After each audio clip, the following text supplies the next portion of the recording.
বাচ্চাদের টিফিনে এবং নাস্তায় ঝটপট করে এই রেসিপি কীভাবে ডিপ ফ্রিজে সংরক্ষণ করে রাখা যায় সেই প্রস্তুত প্রণালীটি আপনাদের সাথে শেয়ার করছি। আশা করি ভালো লাগবে। প্রথমে আমি মাংসগুলোকে কেটে ধুয়ে পরিষ্কার করে নিয়েছি। তারপরে আমি একটি বোলের মধ্যে মাংসগুলো রেখে এতে দিয়ে দিলাম রসুন বাটা 1 চামচ, আদা বাটা 1 চামচ, ছোট মশলা বাটির যে চামচ থাকে সেটা দিয়ে দিয়েছি। দিয়ে দিলাম জিরা বাটা 1 চামচ, দিয়ে দেব মরিচ গুঁড়া, ঝাল অনুযায়ী যে যেমন ঝাল খাবেন সে তেমন ঝাল দেবেন।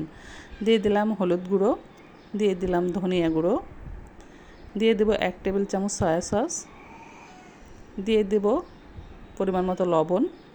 লবণটা সয়া সসের উপর নির্ভর করে, সয়া সসের ভিতর কিন্তু লবণ দেওয়া থাকে, সেভাবে পরিমাপ করে লবণ দিব। এবার মাংসগুলো ভালো করে ম্যারিনেট করে রেখে দেব। ম্যারিনেট করে আমি এটাকে 2 ঘন্টা যাবত রেখে দেব। আপনারা এটাতে ডিমও দিতে পারেন, আমি স্কিপ করেছি। এরপর তৈরি করে নেব ময়দার ডোটা। এর মধ্যে দিয়ে দিলাম কর্নফ্লাওয়ার 2 টেবিল চামচ। কর্নফ্লাওয়ার আপনারা একটু বেশি দিতে পারেন, এটাতে আরও ক্রিস্পি হবে। দিয়ে দেব মরিচ গুঁড়া, লবণ দিয়ে ভালোভাবে ময়দার ডোটি তৈরি করে নেব। এবার মাংসগুলো চেপে চেপে ভালোভাবে কোটিং করে নেব। অনেকে মাংসগুলো পানিতে ভিজিয়ে 2 বা 3 বার করে কোটিং করে নেয়, এতে দেখতে ভালো হয়।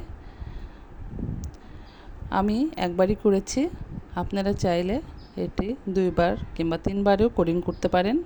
এটাতে মাংসের লেয়ারটা একটু বেশি ঘনত্ব হয় এবং এটা ভাজার পরে অনেক ক্রিস্পি হয়।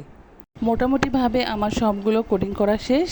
এটা আমি এখন ডিপ ফ্রিজে রেখে দেব এবং যখন ইচ্ছা তখন আমি এটা বাচ্চাদের টিফিনে এবং নাস্তা দিতে পারি। ধন্যবাদ সবাইকে।